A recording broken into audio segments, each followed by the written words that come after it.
बिस्मिल्लाहिर्रहमानिर्रहीम अस्सलाम वालेकुम नाजरीन, आप यूट्यूब चैनल देख रहे हैं। मैं इमरान खान हूँ। सबसे पहले नाजरीन, फीफा वर्ल्ड कप पूरी दुनिया की सबसे बड़ी खबर बनी है और पूरी दुनिया को जोड़ता है फुटबॉल। स्पेशली यूरोप में, गल्फ़ कंट्रीज़ में, अफ्रीका में, अमेरिका में, लैटिन अमेरिका में, कनाडा में, पूरी दुनिया में लोग बहुत फुटबॉल के साथ तो लोग बहुत जुड़े हुए हैं। जापान की भी टीम है और दुनिया के हर खित्ते में ये खेला जाता है फुटबॉल।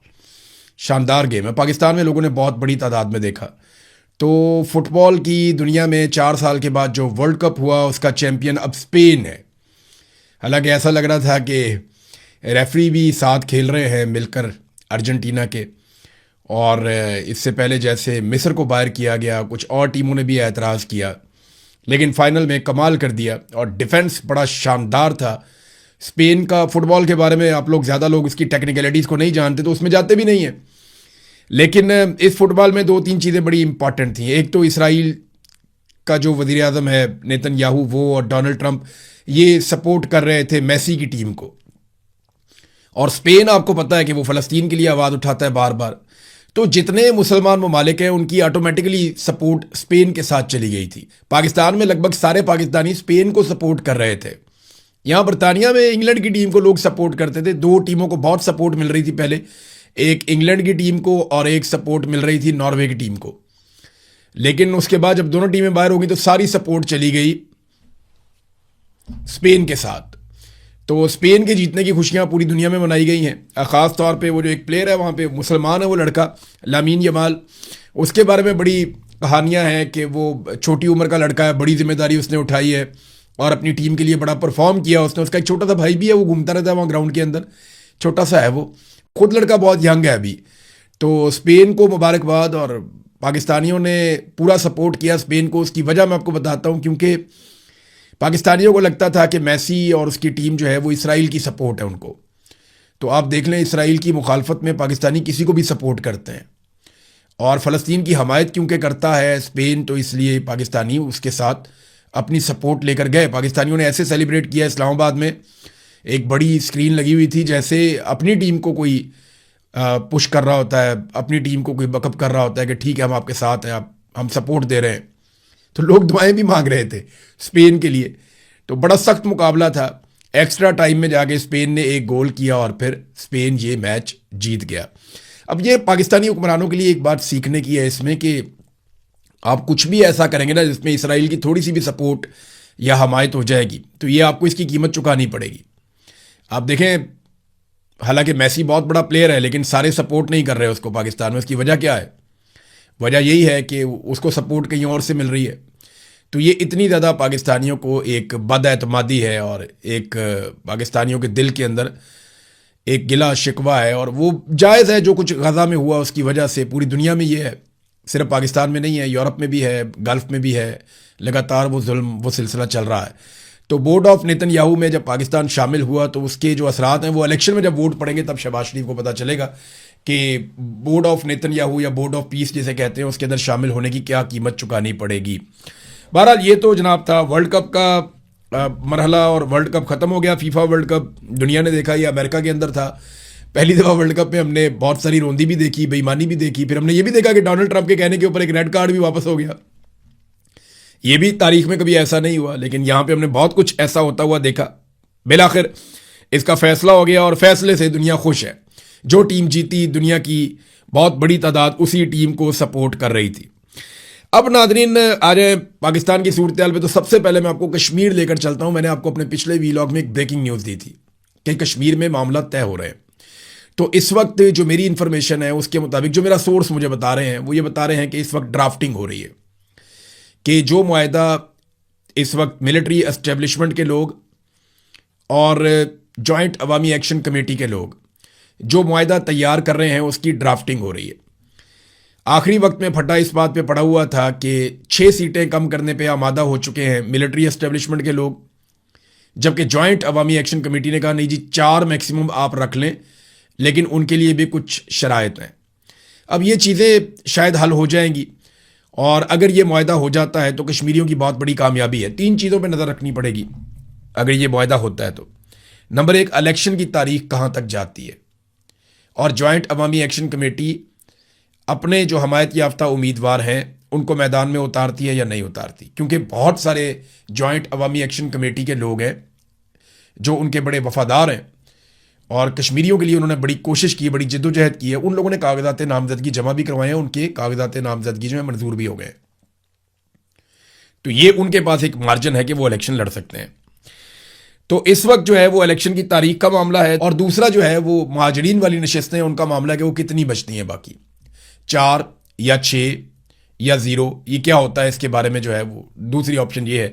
और तीसरी जो सबसे इंपॉर्टेंट एक चीज़ होगी, वो जो कलअदम करार दिया गया जॉइंट अवामी एक्शन कमेटी को, वो फैसला वापस होना, मुकदमात का वापस होना, जो लोग गिरफ्तार किए गए हैं उनको छोड़ना, 4th शेड्यूल से नाम निकालना, यानी जो कुछ भी उनके साथ जुल्म ज्यादती की गई है उसको ख़त्म करना, ये बहुत इंपॉर्टेंट होगा। तो इन 3 चीज़ों से ये फैसला हो जाएगा, और अगर ये फैसला हो जाता है तो सबके लिए विन विन सिचुएशन है कि आज़ाद कश्मीर एक इलेक्शन की तरफ चला जाएगा। लेकिन याद रखिएगा, आज़ाद कश्मीर में इलेक्शन में धांधला करना उतना आसान नहीं होगा जितना माजी में हुआ करता था, क्योंकि मिलिट्री एस्टेब्लिशमेंट यहाँ पे जैसे ही फॉर्म 47 जारी करेगी ना, वैसे ही अवाम निकलकर सड़कों में बैठ जाएगी। फिर इन्होंने ये बता भी दिया कि जब हम बैठ जाते हैं फिर हम उठते नहीं अपना हक लिए बगैर। तो ये अब बताया जा रहा है कि अगले 24 घंटों में, 48 घंटों में कोई ना कोई ऐसी बड़ी डेवलपमेंट आ सकती है, अगर किसी ने बहुत ऊपर से कोई रुकावट ना डाली तो। और याद रखिएगा, ये मुज़ाकरात पाकिस्तान की मिलिट्री एस्टेब्लिशमेंट और जॉइंट अवामी एक्शन कमेटी के बीच में हुए। सहूलतकारी अदा की कुछ पाकिस्तान के बाहर से आने वाले लोगों ने, ओवरसीज़ ने, लेकिन फेस सेविंग के तौर पे इसमें कुछ सियासतदान ज़रूर डाले जाएंगे मिलिट्री एस्टेब्लिशमेंट की जानिब से, क्योंकि वो अपने ऊपर इन चीज़ों का बोझ नॉर्मली नहीं लेते। नाज़रीन, मैं आपको बताता हूं कि क्या कुछ हुआ आज़ाद कश्मीर में। इसकी एक छोटी सी मैं आपको मिसाल देता हूं। एक कहानी है 2 भाइयों की। रावला कोट में जब फायरिंग हुई, गोली चली और बहुत बुरे हालात हुए, उस वक्त एक नौजवान है, उसे गोली लग गई। उसका भाई रिक्शा ड्राइवर है। मुझे इन दोनों का नाम भी पता है, ज़्यादा मैं डिटेल में जाऊंगा तो प्रॉब्लम भी हो जाती है, लेकिन मैं आपको बात बता देता हूं कि एक्चुअली हुआ क्या। और वो बेचारे अभी भी वहां रावलपिंडी में बंद हैं, अडयाला जेल में। एक नौजवान है, उसे गोली लग गई और गोली उसकी बॉडी को क्रॉस कर गई, धड़ पे उसकी गोली लगी और गोली क्रॉस कर गई। तो उन्होंने कहा जी इसको फौरी तौर पे आप यहां से शिफ्ट करें किसी बड़े अस्पताल में। तो आज़ाद कश्मीर से उसका भाई उसको लेकर यहां इस्लामाबाद रावलपिंडी में आ गया और एक सरकारी अस्पताल के अंदर उसका इलाज शुरू करवाया। वहां पे जनाबे अली पुलिस आती है और आकर उन दोनों भाइयों को गिरफ्तार कर देती है। एक भाई जख्मी है, दूसरा भाई जो रिक्शा ड्राइवर है वो अपने भाई के साथ आया और उसका कोई ताल्लुक नहीं किसी चीज से। दोनों को गिरफ्तार कर लिया गया। 17-18 दिन हो गए हैं। एक भाई जो है वो जेल के अंदर बंद है और उसको शनाख्त परेड में डाला गया कि जनाब शनाख्त परेड हम करेंगे तो हमें पता चलेगा कि तुम किस जुर्म में मुलव्वस हो। जब 17 दिन के बाद उसकी शनाख्त परेड करवाई गई तो पता चला उसको डाल दिया 26 नवंबर 2024 के मुकदमे में। ना उसका कोई ताल्लुक, ना वो कभी उस दिन इस्लामाबाद आया, वो आज़ाद कश्मीर का रहने वाला। उसको उठाकर 2 साल पुराने एक मुकदमे के अंदर डाल दिया। 1.5-2 साल हो गए। उस मुकदमे में उसको डाल दिया एक भाई को, और दूसरा भाई अभी भी जेल में कैद है और अस्पताल में उसका इलाज हो रहा है। ये इस लेवल का जुल्म पाकिस्तान के अंदर किया गया कश्मीरियों के साथ। वो बेचारे इलाज करवाने के लिए आए थे, उन्हें गोली मारी थी, सरकारी गोली लगी हुई थी। तो अब जब तक वो जरा सेट नहीं हो जाते तब तक उनके ऊपर दबाव डाला जाएगा। इस मुकदमे के अंदर उन्हें दबा के इस बात पे कायल किया जाएगा कि किसी भी सूरत में तुमने हमारे खिलाफ कोई स्टेटमेंट नहीं देना, कोई बयान नहीं देना, लिहाजा चुप करके वापस जाओ। और अब दोनों भाइयों की गिरफ्तारी डाली हुई है। एक को उठा के 26 नवंबर 2024 के मुकदमे में डाल दिया है और उसकी शनाख्त परेड भी करवा दी है, और दूसरा जो है उसके बारे में अभी कोई इन्फॉर्मेशन नहीं है, लेकिन वो उसको गोली लगी हुई है, वो जख्मी है। ये नाज़रीन, ये एक कहानी है सिर्फ। तो ऐसी बहुत सारी कहानियां हैं जो आपको वहां सुनने को मिलती हैं। नाज़रीन, मौलाना और ताहिर अशरफी, इन दोनों ने एक दूसरे के कपड़े उतारने के चक्कर में एस्टेब्लिशमेंट को नंगा कर दिया। पहले आप देखिए, इन्होंने एक पोल खोला एक दूसरे का। जरा ये पोल आप सुने, आपको बड़ी हैरत होगी। और मैं आपको एक ऐसा पहलू और एक ऐसी चीज बताऊंगा कि आप सर पकड़ के बैठ जाएंगे कि ये मौलवी हमें बेवकूफ समझते हैं। पहले आप सुने कि मौलाना फजलुर रहमान ने जो वकला का कन्वेंशन है उसमें खड़े होकर ताहिर अशरफी के बारे में क्या कहा, ये जरा आप सुनिए। और एक मौलवी साहब अगले दिन रात को एक खाने पर मेरे साथ बैठा है, मुझे मुबारकबाद भी दे रहा है जलसे की, और अगले दिन रो रहा है मौलाना साहब ने रो के भी दिखाया थोड़ा सा ना, एक्टिंग करके। तो ये ताहिर अशरफी के बारे में कह रहे हैं कि वो आया मेरे पास और मुझे जलसे की मुबारकबाद दे रहा था, और अगले दिन टीवी पे देखा तो वो रो रहा था। ये क्या ड्रामा है? अच्छा, ताहिर अशरफी का जरा जवाब सुन लेते हैं, फिर मैं आपको बताता हूँ बड़ी मजे की कहानी कि ये दोनों मौलवी एक दूसरे के कपड़े उतारने के चक्कर में पाकिस्तान की मिलिट्री एस्टेब्लिशमेंट को नंगा कर गए। ये जरा आप सुनिए, ताहिर अशरफी साहब मौलाना को जवाब दे रहे हैं। आपने जलसे के हवाले से बात हुई तो दोनों बातें आपको बतानी चाहिए थी। जहां मैंने आपसे ये कहा कि बहुत अच्छा जलसा आपने किया, वहां मैंने आपसे ये कहा कि कुछ जुमले, कुछ चीजें आपने सख्त कही। वो कहते हैं जी मैंने आपके जलसे की तारीफ जरूर की थी, लेकिन मैंने आपको बता दिया था कि कुछ चीजें और कुछ जुमले आपने सख्त कहे हैं। ये उन्होंने ऐतराज वहां पे फजलुर रहमान साहब के मुंह पे कर दिया था। अब मेरा एक सादा सा आपसे सवाल है, आपका कोई जानने वाला है, आप उसके अंदर कोई बुराई देखते हैं और आप उसे वहां पे बताते हैं कि जनाब ये तो चीज आपकी बहुत अच्छी, कपड़े आपने बहुत अच्छे पहने लेकिन खाना आपने ठीक तरीके से नहीं खाया, या फलानी चीज तो आपने बहुत अच्छी की है लेकिन ये वाला काम आपने गलत किया है। तो आपने अपने दोस्त को, अपने जानने वालों को, या जिसके साथ आपका अच्छा ताल्लुक है, आपने उसको बता दिया कि जनाब ये चीज मुझे लगा कि आपकी ठीक होनी चाहिए थी, ये चीज आपकी बहुत अच्छी थी, ये चीज आपकी बुरी थी। इतना ही करेंगे ना आप, या उसके बाद आप जाएंगे और जाकर टीवी चैनल के ऊपर बैठ के आप एक प्रेस कॉन्फ्रेंस करेंगे और उसमें रोना शुरू हो जाएंगे कि जनाब वो आपने बहुत बुरा किया। जब आप मौलाना फजलुर रहमान साहब से मिले और आपने उन्हें बता दिया कि ये चीज आपने ठीक नहीं की, तो उसके बाद फिर आपको टीवी पे बैठ के आप किसको साबित कर रहे थे कि जनाब मैं आपका वफादार हूं, जनाब मैं आपका पालतू हूं, जैसे आप कहेंगे मैं वैसे ही करूंगा, जैसे आपने मुझे पाला पोसा बड़ा किया तो मैं आपकी खिदमत के लिए हाजिर हूं। और आप उसी मौलाना जिसके साथ आप बैठ के आए, जिसको आप तारीफ करके आए, जिसको आपने आपके बकौल आपने कहा भी कि सख्त आपने कुछ बातें की हैं, तो वो आप आगे प्रेस कॉन्फ्रेंस में आप बताएंगे। यानी आपका एक दोस्त है, आप उसे मिलते हैं, उसे कहते हैं यार अपनी ये चीज ठीक कर ले, तो ये आप दो दोस्तों की बात है ना। फिर आप जाते हैं प्रेस कॉन्फ्रेंस करके, वहां पे भी वो बात आप करते हैं, तो इसका मतलब है आपका मोटिव कुछ और है। अब इन दोनों ने एक दूसरे के कपड़े कैसे उतारे? फजलुर रहमान साहब ने ताहिर अशरफी साहब को कहा कि आप तो मेरे पास आए थे, मेरी तारीफें कर रहे थे, फिर उधर चले गए। ताहिर अशरफी ने आगे से कहा मैं वो भी बताऊं, वो जो आप मुझे कह रहे थे किसी को पैगाम भेजना है। अंदाजा करें, ये मौलाना साहब को कह रहे हैं कि जब रजीम चेंज ऑपरेशन हो रहा था, जब इमरान खान की हुकूमत गिराई जा रही थी, तो उस वक्त तो आपको ये फौज बहुत अच्छी लग रही थी। तो ताहिर अशरफी ने यह बात कंफर्म कर दी कि रजीम चेंज ऑपरेशन जब हुआ, जब इमरान खान की हुकूमत गिराई गई, तो वो फौज गिरा रही थी। इसीलिए फजलुर रहमान को उस वक्त फौज अच्छी लग रही थी, और आज फौज फजलुर रहमान को अच्छी नहीं लग रही, और फजलुर रहमान ताहिर अशरफी के जरिए से फौज को कोई पैगाम भी भेजना चाहते हैं। और इलेक्शन से 3 दिन पहले भी फजलुर रहमान ने कुछ ऐसा किया जो ताहिर अशरफी को पता है। यानी अब हुआ ये कि फजलुर रहमान को गंदा करने के चक्कर में ताहिर अशरफी ने अपने मालिकों के कपड़े उतार दिए, उनके बारे में बता दिया जनाब कि उनके ये हालात हैं, और फौज जो है वो सियासत में कितनी मुदाखलत करती है। फजलुर रहमान साहब खुद से बता रहे हैं, उन्होंने कहा जनाब मुझे तो फौज ने कहा था, मुझे तो इन्होंने कहा था एस्टेब्लिशमेंट ने कि हम हुकूमत गिरा देते हैं खैबर पख्तूनख्वा की और आपको हुकूमत बना देते हैं, बंदे तोड़ के आपको दे देते हैं, तो मैंने इनकार कर दिया था। फजलुर रहमान साहब ने इनकार नहीं किया था, फजलुर रहमान साहब की दाल गली नहीं। अगर फजलुर रहमान साहब ने इनकार किया होता ना, तो कम से कम फजलुर रहमान साहब पेशावर हाई कोर्ट में वजीर आला खैबर पख्तूनख्वा के इलेक्शन को रुकवाने के लिए रुजू ना करते। फजलुर रहमान साहब ने बाकायदा पेशावर हाई कोर्ट से रुजू किया था सुहेल आफरीदी के वजीर आला बनने के प्रोसेस को रुकवाने के लिए। ये उन्होंने क्यों किया था? ये उन्होंने इसीलिए किया था ताकि वो अपना वजीर आला बना सके। लेकिन फिर दाल गली नहीं। जब दाल गली नहीं तो अंगूर खट्टे हैं, वो लोमड़ी छलांगे मारती है ना बार बार अंगूर की बेल पे, जब वो हाथ में नहीं आती ना कहती है खट्टे हैं अंगूर, मेरे हाथ नहीं आए ना तो मैं ज़ेन बना लेती हूँ खट्टे हैं। तो फजलुर रहमान साहब ने कहा अंगूर खट्टे हैं, भाई मैं उस घोड़े पे बैठता ही नहीं जिसकी लगामें मेरे कंट्रोल में ना हो, और मैं नहीं ये करूंगा, आप मुझे बंदे तोड़ के देंगे तो मैं ऐसा नहीं करूंगा। ये उसूल उन्हें तब याद आया जब उन्हें पता चला कि हम उसूल तोड़ के भी हुकूमत नहीं बना पा रहे। तो फजलुर रहमान साहब तो गए थे कोर्ट में इस इलेक्शन को रुकवाने के लिए।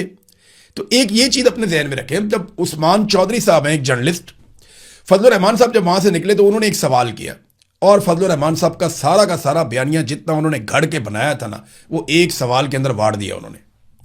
उस्मान चौधरी ने एक ही सवाल किया, उसने कहा जनाब जो मखसूस नशस्तें आपने माले गनीमत के तौर पे ली हुई हैं वो आप कब छोड़ेंगे? फजलुर रहमान साहब का मुंह बन गया। अब उन्हें समझ ही नहीं आया, कभी वो इधर देखें कभी वो बेचारे अजीब वो कपकपाहट में चले गए कि मैं जवाब क्या दूं इस बात का। मैंने चोरी करके पाकिस्तान तहरीक इंसाफ की मखसूस नशस्तें ली हुई हैं अदालत के साथ मिलकर 2 नंबरी करके, मैं अब इलेक्शन पे तनकीद कर रहा हूं तो मैं किस मुंह से कर रहा हूं? ये सवाल मेरे से क्या कर लिए? तो वहां जो 7 लोग मौजूद थे उन्होंने कहा जी ये क्या सवाल हुआ, हम क्यों छोड़े सीटें? तो फजलुर रहमान साहब को उन्होंने पतली गली से निकाला वहां से। तो उस्मान चौधरी साहब को शाबाश है कि उन्होंने बहुत टेक्निकल सवाल बड़े मौके पे फजलुर रहमान साहब से किया जिसका उनके पास जवाब नहीं था। बहरहाल एस्टेब्लिशमेंट पे थोड़ी सी डोज अपनी फजलुर रहमान साहब ने तेज की है और कुछ स्टेटमेंट मजीद भी फजलुर रहमान साहब ने दी है। मिसाल के तौर पे उन्होंने कहा कि मैंने कोई गलत बात नहीं की है, मैं आपकी पॉलिसियों से इख्तलाफ कर रहा हूं तो आप मेरे बयान की खुद से तशरीह कर रहे हैं। यानी फजलुर रहमान सरेंडर नहीं करेगा, मेरे माँ बाप ने मुझे सरेंडर होना सिखाया ही नहीं। फजलुर रहमान साहब ने बड़े सख्त अल्फाज बोलना शुरू कर दिए। फिर फजलुर रहमान साहब ये मैं क्यों माफी मांगू, तुम माफी मांगो, ये भी कहा फजलुर रहमान साहब ने। ये तो इमरान खान साहब का जुमला है ना। फजलुर रहमान साहब वही सारी चीजें करने की कोशिश कर रहे हैं जो इमरान खान साहब ने की थी, लेकिन फजलुर रहमान साहब को आग का दरिया अबूर करना पड़ेगा। ये उंगली कटा के शहीद नहीं बन सकते। यानी ऐसा नहीं होगा कि फजलुर रहमान साहब की एक उंगली कटी हुई है और वो कह रहे हैं देखो मेरा नाम शहीदों में लिख दो, नहीं होगा। वो पीटीआई ने बहुत मार खाई है। फजलुर रहमान साहब को अपना पूरा खानदान जेलों में भरवाना पड़ेगा, अपने घरों की जो खवातीन हैं उन तक को जेलों के अंदर भरवाना पड़ेगा, अपने जो पूरी पार्टी है उसको कलदम करवाना पड़ेगा, अपने हज़ारों कारकुनों को जेलों में भरवाना पड़ेगा, बहुत सारे कारकुनों का खुदा न खास्ता कत्ल हो जाएगा और फिर इनकी पार्टी का इंतखाबी निशान भी ले लिया जाएगा, जबरी तौर पर गुमशुदा किया जाएगा। इनकी पार्टी के बहुत सारे लोगों को, फजलुर रहमान साहब को और इन सब लोगों को टॉर्चर किया जाएगा। फजलुर रहमान साहब पे गोलियां चलेंगी, उसके बाद इनकी टूटी हुई टांग का मजाक उड़ाया जाए और फिर इनके भाइयों को भी निशाने इबरत बनाया जाए। इनके ऊपर 300 मुकदमा चोरी डकैती समेत हर चीज के डाल दिए जाएंगे और उसके बाद इनके लोगों से जबरदस्ती प्रेस कॉन्फ्रेंसेस भी करवाई जाए। ये सारा कुछ करने के बाद फिर चादर और चार दीवारी के तकद्दुस को पामाल करने का एक सिलसिला शुरू किया जाए और जुल्म के पहाड़ तोड़े जाएं, खवातीन के ऊपर भी, मर्द हजरात के ऊपर भी। फिर 3-4 साल ये रगड़ा लगाया जाए और उसके बाद इनको इस बीच में कोई जलसा ना करने दिया जाए, इनके झंडे पूरे पाकिस्तान से उतार दिए जाएं, किसी जगह पे ये दिखाई ना दें, फजलुर रहमान साहब की तस्वीर पे पाबंदी लग जाए, इनका नाम लेने पर पाबंदी लग जाए। ये सारी चीज़ें होंगी ना तो लोग शायद सोचना शुरू करें कि फजलुर रहमान साहब एक्चुअली अब एस्टेब्लिशमेंट के लिए खतरा बन गए हैं या उनके साथ लड़ने वाले हैं। इससे पहले तो लोग ये नहीं सोचते, लोग यही सोच रहे हैं, यही समझ रहे हैं कि नूरा कुश्ती है, इसके अंदर कोई हकीकत नहीं है। देखें ना अभी तक फजलुर रहमान साहब को जो नोटिस आना था वो कहां है? इमरान खान की बहन को तो नोटिस आ गया, फजलुर रहमान को अभी तक नोटिस क्यों नहीं आया? सवाल ये है। फिर फजलुर रहमान साहब ने दोबारा से कुछ चीजें उठाई। उन्होंने कहा जी कारगिल के शोहदा, आप कहते हैं मैंने शोहदा का मजाक उड़ाया या उनकी तौहीन की है। कारगिल के शोहदा की लाशें आप नहीं उठा रहे थे, सैकड़ों लाशें वहां पे पड़ी हुई थी, आप उठा नहीं रहे थे। इंडिया ने खुद आपको कहा कि कर्नल शेर की आप लाश लेकर चले जाएं, मैयत वहां पे दफनाएं पाकिस्तान में। फिर उन्होंने वहां पे अमानतन आपके फौजी दफनाए जिनकी तादाद सैकड़ों में है, ये फजलुर रहमान ने कहा। फिर लश्कर बनाने की उन्होंने मुखालफत की। जब हमारी सूबाई हुकूमत कहती है कि हम पुलिस के जरिए कर सकते हैं, हमारी इस्तेदाद में इजाफा किया जाए, तो आप मेरे लोगों को क्यों कहते हैं कि वो बंदूकें उठा के आपस में लड़ें या वो लश्कर बनाएं और बन के मुकाबला करें और जाकर लड़ें? ये तो सरकार का काम है। फिर उन्होंने कहा ये हुकूमत चोरी करने का मुझे मशवरा दिया, तो ये भी बताएं ना कि कौन सा फौजी ऑफिसर था जो मौलाना फजलुर रहमान के पास आया और उसने आकर कहा कि फजलुर रहमान साहब हम खैबर पख्तूनख्वा की हुकूमत चोरी करके आपको दे देते हैं, बंदे तोड़ के आपको दे देते हैं। फजलुर रहमान साहब उसका नाम लें, उसके ऊपर आर्टिकल 6 लगना चाहिए। वो अपने हलफ की खिलाफ वर्जी कर रहा है, वो आइन और कानून के खिलाफ जा रहा है, उस ऑफिसर का नाम फजलुर रहमान साहब को बताना चाहिए। फिर उन्होंने कहा माफी तुम मांगो, मैं क्यों मांगू माफी? और वो महकमा, उसके अंदर जो लोग बैठे हुए, पूरा डिपार्टमेंट जो मेरे खिलाफ प्रोपेगेंडा कर रहे हैं, वो माफी मांगे। फिर जो फजलुर रहमान पे तनकीद माजी में होती रही है, उन्होंने उसका जवाब भी दिया। नाजरीन, दूसरा अब अलीमा खानम साहबा की खबर है आखिर में। वो तो जिस तरह निकली हैं और जैसे लोग उनका इस्तकबाल कर रहे हैं, लोगों ने जो बुनेर के मनाजिर मैंने देखे, जो मालाकंड के मनाजिर मैंने देखे, लोग तो ऐसा लगता है कि इंतजार कर रहे थे कि वो हमें लीड करे। बड़ी तादाद में लोग निकलकर सड़कों पे आए और अभी कोई अनाउंसमेंट नहीं है, अभी कोई अगला मरहला नहीं आया। लेकिन बड़ी तादाद में लोग निकले इमरान खान की बहन के लिए और इमरान खान के लिए कि हम इमरान खान को आज़ाद देखना चाहते हैं। अब अलीमा खानम ने कहा कि अब हम अडियाला की तरफ जाएंगे, डी चौक नहीं जाएंगे। दूसरा, उन्होंने ये कहा कि अगर हमें नहीं जाने देंगे तो हम पूरा खैबर पख्तूनख्वा बंद कर देंगे। और मैं आपको सीरियसली बताऊं, कश्मीर में कश्मीरियों ने जो नथ डाली है ना मिलिट्री एस्टेब्लिशमेंट को, वो उन्होंने ताकत का मुकाबला ताकत से किया है। ताकत जो है ना, ये लॉजिक को नहीं समझती। जब आप अवामी ताकत लेकर आएंगे तब इन्हें समझ आएगी कि अवामी ताकत का इनका मुकाबला अब करना है। तो ताकत को आप ताकत से कंट्रोल कर सकते हो और अवामी ताकत से बड़ी ताकत कोई और होती नहीं है। तो अगर खैबर पख्तूनख्वा के लोग लाखों की तादाद में निकल के सब कुछ बंद कर दें तो मिलिट्री एस्टेब्लिशमेंट को फिर घुटनों पे आना पड़ेगा। ये हकीकत है, इससे आप भाग नहीं सकते। अब जो मर्जी कर लें, ये करना ही पड़ेगा। और ये उन लोगों को करना पड़ेगा जिनकी रिस्पॉन्सिबिलिटी है। यानी अलीमा खानम को मैं देख रहा हूं ना जोर लगाते हुए, तो मुझे उन लोगों पे अजीब सी कैफियत एक आती है कि वो जो वोट लेकर बैठे हुए इमरान खान के नाम के ऊपर, वो सारे किधर गए? जिन्हें लाखों वोट पड़े हैं वो किधर गए? जो वजारतों में हैं वो किधर गए? जिन्हें गाड़ियां मिली हुई हैं, जो कमेटियों में बैठे हुए वो किधर गए? जो प्रोटोकॉल्स ले रहे हैं वो किधर गए?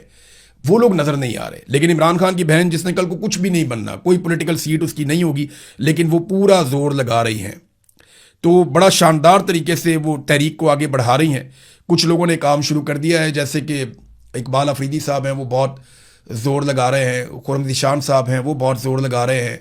कुछ और लोग अपने तौर पे अपनी अपनी जगह पे कोशिशें कर रहे हैं कि नौजवानों को इकट्ठा किया जाए और तंजीम को इतना तगड़ा किया जाए और पूरी एक तहरीक खड़ी की जाए स्ट्रीट मूवमेंट के लिए। वो अपने तौर पे कोशिशें कर रहे हैं।